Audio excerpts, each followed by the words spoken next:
Welcome back to Dream Interpretation and Symbology, a playlist where I talk about psychological archetypes, the collective conscious, dream meanings, and interpretations. So, first thing I want to do is let everybody know that my intention on this playlist is to bring some facts to the plate, but also to be original, because if I'm not original in my videos, then that doesn't please me at all.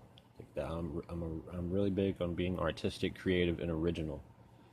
And I also want to add that there seems to be a connection between creativity and dreams, whether that's daydreams or dreams at night. So in this video, the first thing I'm going to talk about is the science, psychology, and terminology. We're going to talk a little bit about psychological archetypes and the collective unconscious. And to anybody who's listened to these videos and they hear this over and over, I apologize, but this is more for new people. I just want to make it perfectly clear that dream symbols, dream interpretation is not some folklore. It's very academic, and it's based off of sound concepts discovered, realized, and studied by some of the most brilliant minds in the world in the field of psychology. So first thing first, we're going to talk about psychological archetypes, and I'm going to put citations to all this information in the description so you can check that out. But what I'm about to read to you is a quote, and the citation for it is in the description. So, in Jungian psychology, archetypes are highly developed elements of the collective unconscious. Being unconscious, the existence of archetypes can be only deduced indirectly by examining behavior, images, art, myths, religions, or dreams. Carl Jung understood archetypes as universal, archaic patterns and images that derive from the collective unconscious and are the psychic counterpart of instinct. So the collective unconscious is kind of like how, we use words to communicate because they are symbols.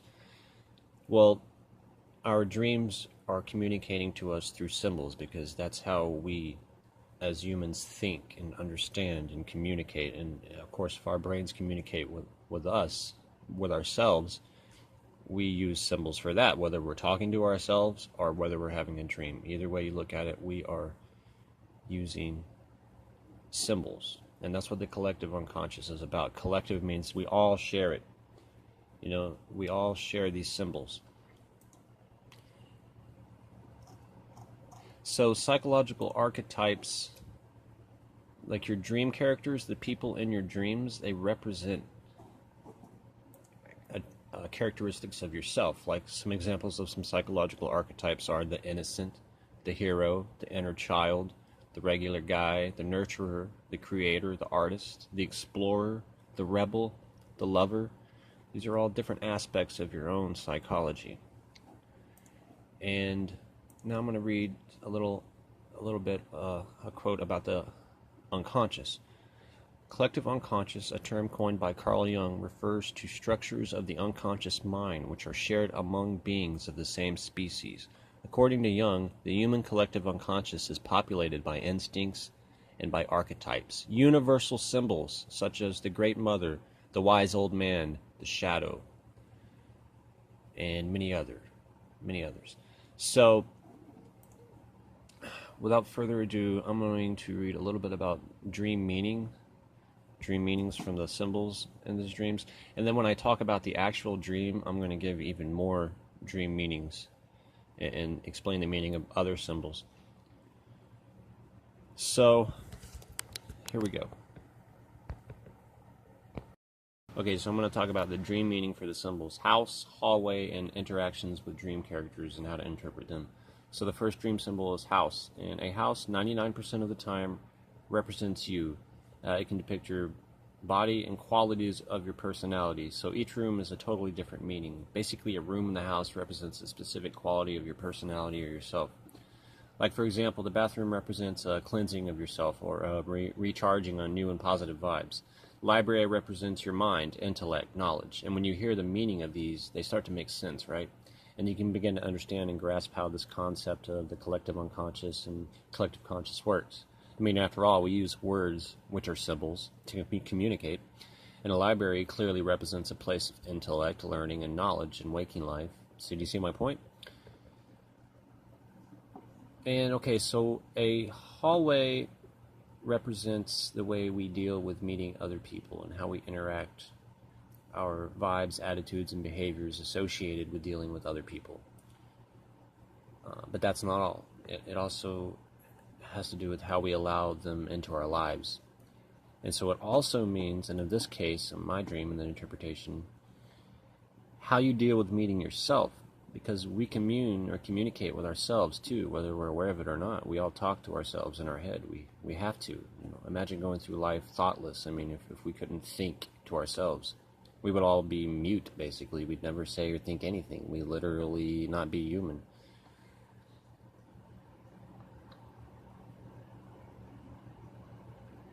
So a house, depending on the room, has a different meaning, but it's telling you specific things about yourself.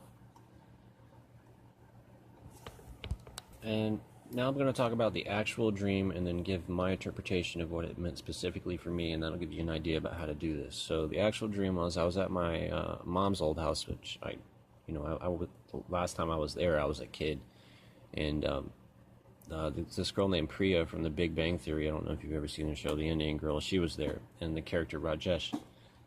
And at first I was kind of picking on Rajesh a little bit, but I didn't really mean it, and I wasn't being too hard on him. But anyway, he was on his way to the bathroom and through this hallway in the house where I live at. And I caught up to him real quick, just try and stop him and tell him something before he got there. And I had a beer in my hand, and I said something along the lines of, don't worry about what other people say to you or try to do to you, or when they try to trip you up or make you feel lacking in confidence. It's not up to them, it's up to you, and you got this. You got this. And then he looked at me and he smiled like it was really heartfelt. And there's mornings where I remember so many dreams I can fill up like 10 pages of paper with them, but other mornings I don't remember that much, and this morning happened to be one of those mornings. But anyway, the interpretation of this dream is the hallway, like I said earlier, it has to do with how you meet yourself, and how you deal with yourself, how you commune with yourself. So this basically was me talking to myself, reminding myself not to worry about what other people try to say or do, or when they try to trip me up or they try to make me feel lacking in confidence. It's not up to them, it's up to me. And people like that you need to get out of your life anyway. So, and I've done that. And the reason why I had that dream is because recently an old bully hit me up, and I basically blocked him, and I was like, I don't want to talk to you. But sadistic narcissist, try to put you down, try to etch away at your self-esteem as a way to artificially feel better about himself. The guy's name is Dan, and I just so happened to also run into this girl, Valerie, that I went to high school with. Absolutely adorable. And so obviously this was wearing on my unconscious. And so, yeah, I definitely feel I did the right thing to tell that guy I didn't want to talk to him, because then I'd have to deal with that. But yeah, it obviously had to do with this, and yeah, that's my interpretation of that dream. So, to sum everything up, a house, depending on the room, represents a specific quality or attribution or part of yourself or your psyche, and your dream characters do too. They're psychological archetypes. It's kind of confusing because they're very similar. Like psychological archetypes and the collective unconscious is very similar. They both work in symbols, and like a house and archetypes are very closely related.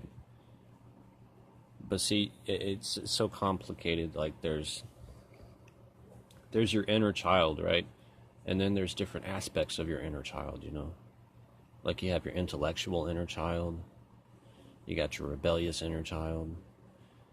For each archetype, there's different attributes, and that's what the house breaks it down even further. So hopefully that makes sense.